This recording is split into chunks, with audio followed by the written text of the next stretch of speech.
Well, I'm Bill Kinison. I'm the survivor of a survivor, which means I survived everything she went through, which sometimes is interesting, but that's who I am. And when did you start this program? My wife is going on a 10-year survivor. Uh, I got involved with the men's support group 9 years ago. A few months after I got involved in it, the leader of the support group died. And so I kind of inherited this group. And so I've been doing that for 9 years. And why did you start the support group? I felt like the reason I'm involved in the support group is I felt that John West and Breast Link and Cordelia Knot Center saved my wife's life. So when we got near the end of the chemo and getting ready for surgery and all that, I told her then I'd like to give back time in whatever way that they wanted.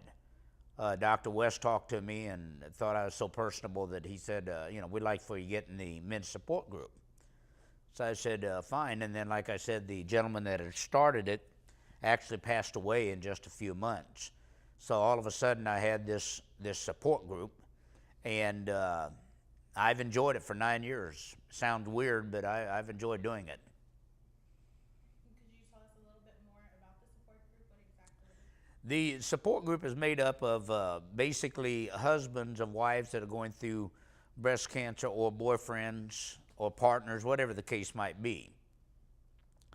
My situation was when my wife was battling breast cancer and going through all the chemo and the therapy and all that. It was very difficult for me because I had always been the type of person that took care of my family. I raised my three brothers. My brother was the comedian Sam Kinison. I was his manager.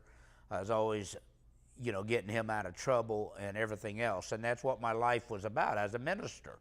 I'd been a minister for 17 years and just helping people. Well, all of a sudden, I think for probably the first time in my life, I'm facing a situation I have no control over. I have no control over if she's going to survive. I have no control over how she's going to handle anything she's going through. And for me personally, that made it very, very difficult. Very difficult. And I think most men feel that way because you're supposed to protect your family. Your family's supposed to be able to depend on you. You're supposed to take care of your family. Now you have probably the closest person to you in your life that's facing a life-threatening disease, and there's nothing you can do except be a cheerleader.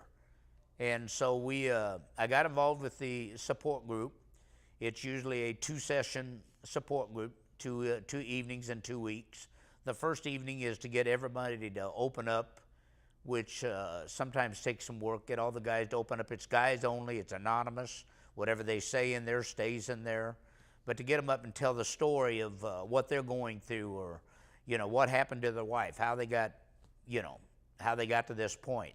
Then the second week, we deal with your mental approach and what you can do, to help her. Women that are going through this, their mood swings are off the chart. One day, I'd be there with my wife and waiting on her and helping her, and she'd tell me, you're smothering me. So the next day, I'd be like, all right, well, I'll sit here and whatever she needs. Then it'd be like, well, don't you care? You're just sitting there. Why don't you help me? So I finally just went, I'll tell you what. I love you. I'll do whatever you want me to do, but you're going to have to tell me. I don't know what to do. I don't know what to do. And so we deal with those mental approach. We do not deal with the medical advice on anything. I mean, they can say what they're going through, but we don't answer medical questions. We usually have a doctor, Dr. West or Dr. Link, that come in and will answer those questions that they have. But it gives a release for the guys that they're not out there by themselves. I mean, it's a very, very lonely, and I don't mean that you want the attention, but your wife is getting all this attention. She's getting all this therapy. And you're sitting there watching the kids, wondering if she's going to live, wondering if she's going to be there to help raise her children and stuff. And that's very difficult. So that's pretty much what our support group's based on. Okay, great. Thank you. Real quick, what's the biggest piece of advice that you find yourself giving out at the support groups? I think probably the biggest advice that we give them is to try to keep a positive outlook. Uh, we don't push, religion or religious things, but I believe in faith, and I tell them that a lot of times when you exercise all the natural things you can do, every once in a while you get into an area that supernatural things happen. And so our biggest advice is to have these men get mentally approach it in a positive manner and not deal with it that they may be gone. You deal with it like you're making it today, you're going to make it tomorrow, you'll make it next week. We're going to beat it. And over 97% do.